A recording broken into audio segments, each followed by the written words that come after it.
Now let's look at how substituents on the ring affect electrophilic aromatic substitution reactions.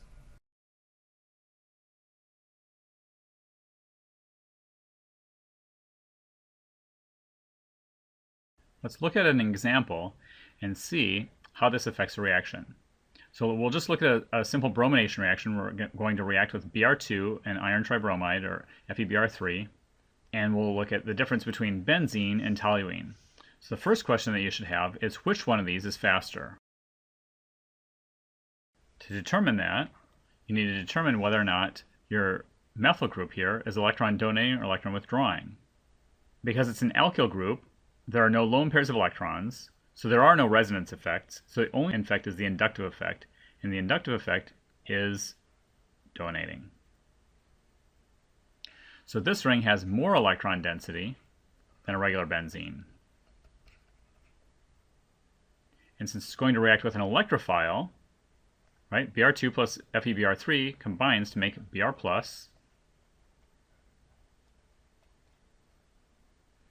So since there's more electron density here, this reaction will be faster. The next question is, which products are formed? The first one is straightforward. It forms bromobenzene. But there are three possibilities for the second one.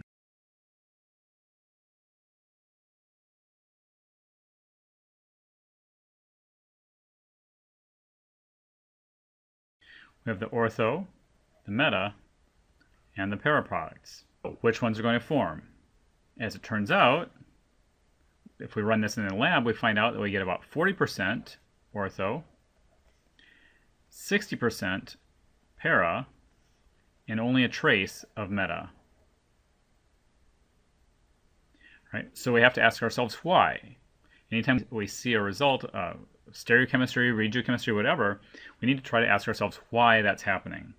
So what we need to do is we need to look at why these two positions are more reactive towards electrophilic aromatic substitution. And to see why, it will actually be easier to look at one that has a resonance structure.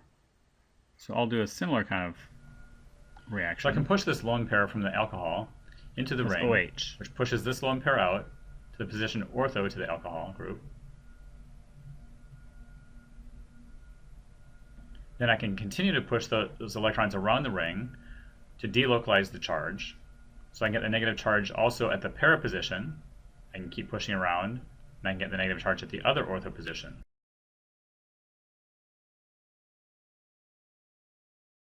If I look at the resonance structures of phenol, or hydroxybenzene, what I see that there's a negative charge on the ortho position, a negative charge on the para position, and a negative charge on the ortho position. So what that shows is that those are the three places that have extra electron density. Those are the places that are going to be the more reactive. So if I look back up here, I see ortho, para, and not at meta. The meta does not have extra electron density and is not nearly as reactive. So the ortho and para positions are made more reactive than the standard benzene, while the meta position is not, because there are no resonance structures that you can draw that put the negative charge at the meta position. Alright, so let's look at an example with an electron withdrawing group. So if I have a nitrobenzene and I react with nitric acid and sulfuric acid, remember that these two combine to make NO2+, what would you expect? Remember that nitro is an electron withdrawing group, so will it be more reactive or less reactive than benzene alone? It should be less reactive.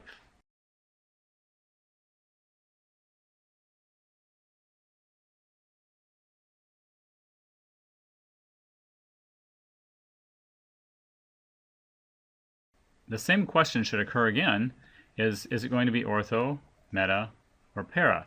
This time, let's go through and draw the resonance forms first, and then we'll come back and try and see if we can guess whether it's going to be ortho, meta, or para.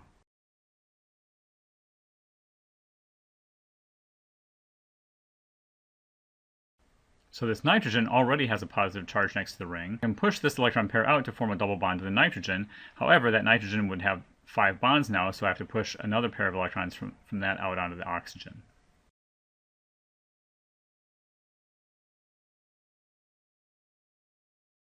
And now I have a positive charge in the ring, And I can keep moving the pi bonds around the ring to keep moving where that positive charge is so that it's delocalized.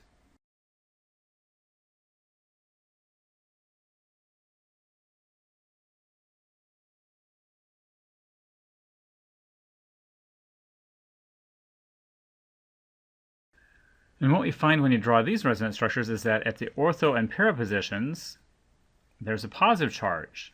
If you remember from the last example, with an electron donating resonance, at the ortho and para positions, there was a negative charge that made those positions more reactive. However, with a positive charge at the ortho and para positions, ortho and para are less reactive than benzene.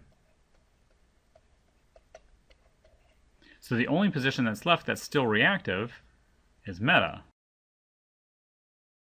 So overall, there's less electron density in the ring, so even the meta position is less reactive than benzene.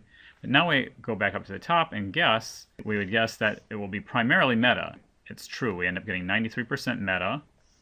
We get 7% ortho, and only a trace of para.